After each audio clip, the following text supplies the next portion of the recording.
هر کال د وظیفو ډیمانډونه فرق کوي. بعضې کلونو کې انجینرانو زیات ضرورت وي، بعضې کلونو کې ډیزاینران زیات ضرورت وي، بعضې کلونو کې ویب ډیولپر، ډیجیټل مارکیټر. همداسې په دې ویډیو کې مونږ په دې بحث کوو چې په 2023 کې ټاپ 10 یا ټاپ 13 چې هر څومره ول کوم داسې وظیفې دي چې زیات ډیمانډ ده او زیات انکم ترلاسه کولی شي. نو راځو په نمبر آخر نه شروع کوو، 10 نمبر نه، او بیا ورپسې راځو چې دوی کوم بخشونو کې دي او څومره سیلریانې او څومره معاشونه په کال کې دوی کولی شي چې ترلاسه کړي. نو اول ته راځو. اول نمبر کې موږ سره لوجیسټک منیجران دي. لوجیسټک منیجران هغه کسان دي چې کوم خرید او فروخت عموما لوجیسټک کارونه کوي، خو دا کوم منیجرز چې دي دا په های لیول باندې چې کوم کارونه کوي، ډېرې کمپانیانې دوی ته ورکوي چې ماته دغومره مقدار کې دغه پروډکټ په دغه وخت کې پکار ده. هغه نور کمپانیانو سره چې کوم سره کانټیکټس لري، همغومره مقدار مواد په هغه پروډکټ کې په همغه وخت نه مخکې ورته تیار کوي او په هغې وخت کې هغوی دفتر ته رسوي.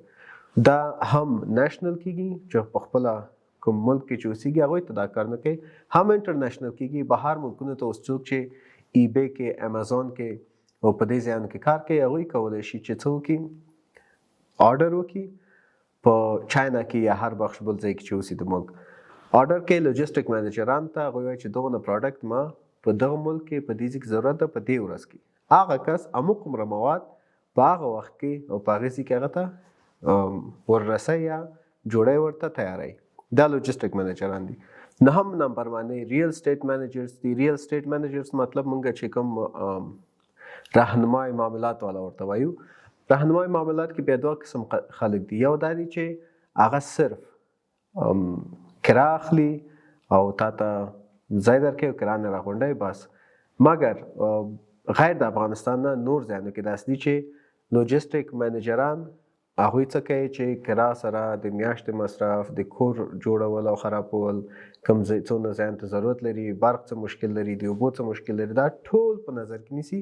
غیر د افغانستان نه نور ملکونو کې دا ډېر په ټاپ 10 کې، غیر د افغانستان نه نور ملکونو کې دا ټاپ 10 وظیفو کې چې 2023 کې دوی ښه عاید لري دا راځي. په 8 نمبر باندې لایسنسډ پروفیشنل کانسلرز دي چې کوم مونږ هغه خلک دي مشورې ورکوي خلکو ته، د خلکو چې کوم مشکلات کوم بند پاتې کېږي هغوی ته ورځي، بیا هغوی ته حل لاره ورښیي ورته.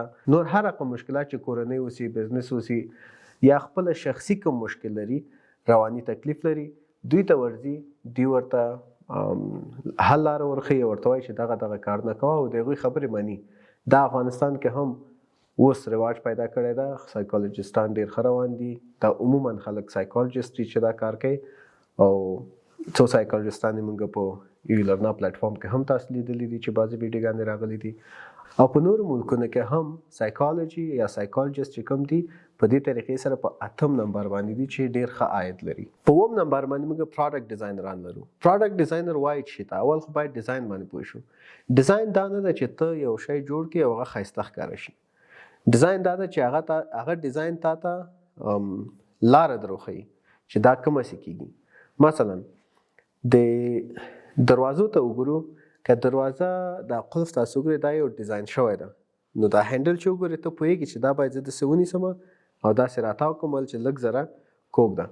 او بعضې د دروازو دا هغه چې دا لاستی چې دا صرف کلک نښتی او هغه معلومیږي چې دا قلف داسې ده چې دا دروازې لاستی داسې ده چې قلف مونځ نه لري، صرف یې ټیله کوي یا راکش کوي. نو هغه ټیله او کش کې هم خپل یو ډیزاین لري چې کله داسې یو هینډل یې راوتی هغه ته داسې ښه لاس د برابرېږي، نو هغه مجبور یې ته راکش کړي. او چې کوم ډیزاین داسې جوړ او فلایټ یې داسې لاس نه لري چې ته هغه راکش کړي، نو هغه به ته ټیله کوي خپل عموما چې ته داسې دروازو سره مخامخ شي پوهېږي چې دې سر څه وکړي. دا ډیزاین ده. اوس راځو 4 نمبر ته. 4 نمبر کې موږ سره بیکینډ ډیولپرز دي. بیکینډ ډیولپرز تاسو که اوریدلی اوسئ نوم به زیات، موږ خپله ډېر کورسونه پرې ریکارډ کړي دي فرنټ اینډ ډیولپمنټ او بیک اینډ ډیولپمنټ باندې.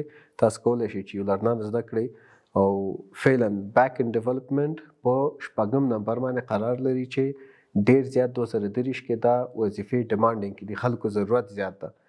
نو بیک اینډ ډیولپمنټ وایي دی ته یو خو موږ ویب سایټ لرو جوړی ډیزاین ده. یو د هغې ډیزاین شاته چې کوم کوډ شوی ده چې زه په دې بټن کلیک وکړم چیرته لاړ شي دا څه کار وکړي هغه فنکشن څه کار وکړي دا نو بیک اینډ ډیولپمنټ ده ټول.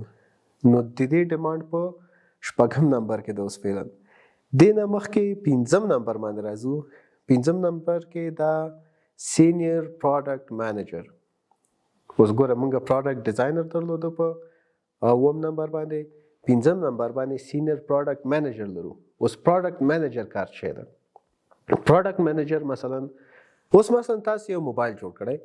دا موبایل د تکمو والا موبایل ده. ورو د تاسو ډیمانډ داسې کیږي او د خلکو خواهش داسې کیږي چې ته باید داسې یو موبایل کې فیچرز راوړي چې دا ټچ شي تکمو نه خبره ختمه کړي. ورو بیا دې ته باید کامرای جګه کې بیا ورو باید دا موبایل کې غټي دا ته وړکۍ کې. نو پروډکټ مینیجر څه کوي چې کوم پروډکټ تاسو را باستلی ده پروډکټ مینیجر وظیفه دا ده چې د کلاینټس ډیمانډ د څوک چې اخلي د هغوی ډیمانډ او د مارکیټ ټرند چې مارکیټ کې کوم شیان اوس رواج دي هغه ټول په نظر کې نیولو سره یو داسې نور بل اپډیټ پکې راوړي چې هغه دا شیان هم پکې او لږ زره نوی هم وي او خلکو ته هم داسې ښکاره شي چې والا دې سره دا کوالټي هم لري. دې ته وایي پروجیکټ مینیجر. پروجیکټ مینیجر فعلا په دنیا کې 2023 کې په 5 نمبر قرار لري چې خلکو ضرورت ورته زیات دي. په 4 نمبر کې موږ سره سایکیاټریک نرسز دي. سایکیاټریک نرسز هغه نرسان دي نرس عموما پوهیږي چې شته وایي او سایکیاټریک نرس هغه نرسان دي چې په داسې شفاخانو کې داسې مریضان سره کار کوي چې هغوی رواني یا ذهني تکلیفونه لري. ذهني تکلیف چې څوک لري هغه هر رقم ته کار کولی شي یا خودکشي ته ملا سچي یا وهل هم کوي. دې دپاره د دوی ضرورت زیاته دوی باید ډېر قوي اوسي. نو هغه دپاره دوی عین په 4 نمبر کې قرار لري چې دا خلک ډیمانډ زیات ده په 2023 کې. کېدای شي خلک هم زیات لیونیان شوي چې په 4 نمبر ورته مقام ورکړی ده. په 3 نمبر کې موږ سره چې کومې وظیفې دي چې ټاپ 3 کې اوس راځي هغه ده کلاود انجینیر. کلاود انجینیر اوس څه کار کوي؟ کومه ډیټا چې تاسو په کلاود کې سیف کوئ. کلاود اوس داسې یو سټوریج ده چې تاسو ته موبایل کې آیفون کې هم درکوي نور موبایلونو کې غیر د ګوګل نه هم تاسو ته درکوي چې کوم سټوریج لري ګوګل سټوریج. دغه سټوریجونو مینټین ساتل د کې اپډیټس راوړل د سیټینګز کول دا هر څه چې کوم دي دا کلاود انجینیر پورې مربوط لري چې هغې کې څه هم کوي او څه رقم ته کوي.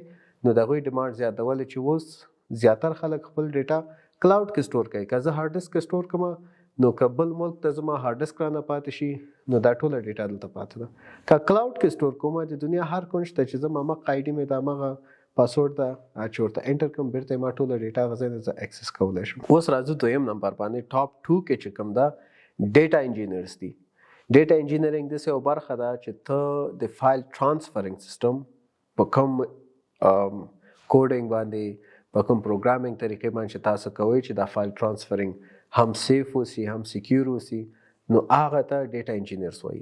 دوی په 2 لاره باندې کار کوي ډیټا انجینرز. یو چې کوم ده SFTP ده سیکیور فایل ټرانسفر پروتوکول او بل چې ده API کال ده چې زیاتر یوزیج موږ په نیټورکینګ کې او په ډیټا انجینرز کې SFTP باندې روان ده چې هغوی داسې پروګرام یا کوډ لیکي چې کوم ځای نه ته ډیټا راخلي په نیټورک طریقې باندې چې څنګه سیکیور اوسي او چې څنګه نور خلک هغې ډیټا ته لاسرسی ونه لري. هغه طرف نه څنګه تاسو ته اکسس درکړي چې ته دا ډیټا اخلي لکه سرور کلاینټ او داسې سیستمونه چې کوم دي هغوی اوس په 2 نمبر باندې قرار لري. اول نمبر باندې اوس چې کومه وظیفه ده د ټول باندې موږ خبرې وکړلې دا چې ختم شو هغې پسې موږ راځو د دوی ټولو انکم چې کال کې دوی څونه ترلاسه کولی شي په هغې خبرې کوو. اول نمبر باندې اوس چې کومه وظیفه ده چې ډېر ټاپ کې ده او ډیمانډ بیخي فل زیات ده هغه ته وایي فل سټیک ډیولپرز. اوس فل سټیک ډیولپر دې ته وایي چې هم په فرنٹ اینډ پوه شي هم په بیک اینډ پوه شي او هم په ډیټا بیس باندې پوه شي. نو دغه کسانو اوس ډیمانډ فل زیات دي. کم په دې دي چې خلک یو بخش کې ځان رسوي نو دویم بخش ته نه پاتې شي دویم کې رسوي دریم ته نه پاتې شي یا دریم کې چې رسوي اول کې بیرته ضعیفه شي. نو دې دپاره دا کسان کم دي او ډیمانډ زیات ده. او فل سټیک ډیولپمنټ کې تاسو غواړئ موږ ډیټابیس کورس هم تاسو ته ریکارډ کړی په یولرنا کې بیک اینډ ډیولپمنټ هم ریکارډ کړی ده او فرنٹ اینډ ډیولپمنټ هم ریکارډ کړی. که ته غواړې یو فل سټیک ډیولپر شي ته کولی شي چې فرنٹ اینډ نه شروع کړې او بیا بیک اینډ زده کړې او بیا موږ سره ډیټابیس زده کړې ته به فل سټیک ډیولپر یې. اوس راځو په دې برخه د ویډیو کې په دې خبرې کوو چې دا هر یو معاش څونه اخلي. نو سره زه دلته ګورم ولې دلته ما ټول نوٹ کړي دي ځان سره. نو لوجسټک مینیجران په کال کې $1,389 نه نیولای تر $1,192 ایوریج پورې دوی معاش ګټلی شي یا پیسې ګټلی شي. ریل اسټیټ مینیجرز چې کوم رهنمای معاملات چې مونږ ویلې په کومه طریقه چې ما ویلې هغه متاسفانه افغانستان کې په هغه طریقه باندې مخکې نه ځي. مونږ یو کور مالک لرو دلته او یو رهنما والا لرو. دلته هم چې کوم ایجنټ ته یو ریل اسټیټ ایجنټ ته یو ریل اسټیټ مینیجر ته. ریل اسټیټ ایجنټ چې کوم دغه صرف پیسو سره د کاري د میاشت چې پوره شي کرا ورکوي ورته. ریل اسټیټ مینیجر چې کوم دغه سره ته هغه خپله د ضرورت نه لري چې وایي د خپله د ټول کور مشکلات په نظر کې ساتي او هر وخت یې هغه بیرته ریپیر کوي او جوړوي نو حساب پکې نیسي. دغه کسان دوی کال کې $4,903 پورې ایوریج انکم لري. کوم سایکالوجیست چې مونږ ویلې پروفیشنل کاونسلرز هغوی کال کې $1,12,000 دوی کولی شي چې ما پیسې انکم یا معاش ترلاسه کړي. پروډکټ ډیزاینرز چې کوم ول $10,455. بیا ورپسې راځو بیکینډ ډیولپرز چې کوم دي دوی $93,281 نه نیولی تر $1,19,649 پورې دوی کال کې کولی شي انکم ترلاسه کړي. دا نمبر یې داسې فکس ځکه نه دی چې دا ریسرچ باندې موږ راغیستی د هغوی سروې مطابق فکس ډیجټ تاته نه درکوي دغسې ډیجټ درکوي چې هغه هم 0 پکې نشته ده. بیا ورپسې موږ سره سینیر پروډکټ مینیجرز چې کوم دي هغوی $1,33,895 کال کې کولی شي چې وګټي. سایکیاټریک نرس چې کوم دی $8,010 نه نیولی تر $19,400 پورې کال کې دوی انکم لري. کلاود انجینیرز $1,10,896 نه تر $1,41,219 پورې. ډیټا انجینیرز $9,998 نه نیولی تر $9,652 پورې. او فل سټیک ډیولپر هم $15,680 نه نیولی تر $14,480 پورې دوی د کال عاید ترلاسه کولی. فل سټیک ډیولپمنټ ډیمانډ زیات نو هغه دوی پورې اړه لري چې دوی په کومو طریقو سره پیسې ګټلی شي. اوس سینیر پروډکټ مینیجر معاش څونه ده $1,30,895. زه داسې یو کس پیژنم چې هغه $1,60,000 هغه د کال انکم لري په همدې پروډکټ ډیزاینر ده. اوس $1,30,000 ته ګوره $1,60,000 ته ګوره ایوریج د انټرنیټ $1,30,000 ته مګر دا عاید لري $1,60,000. نو دا تا پورې ډیپینډ کوي چې ته په کوم طریقه څونه کار کوې کوم بخش کې کار کوې چې ته دومره عاید ولرې. نو دا ولا ټوله ویډیو دی ټاپ 10 هغه وظیفو چې 2023 کې ټرند کې دي او زیات ضرورت ده. که ته غواړئ چې دا شیان زده کړئ دې کې زیات مونږ داسې کورسونه دي چې ریکارډ کړي هم دي تاسو کولی شئ چې هغه فالو کړئ یولرنا کې. عموما بیکینډ ډیولپرز او فل سټیک ډیولپرز دا فل کورسز شته دي.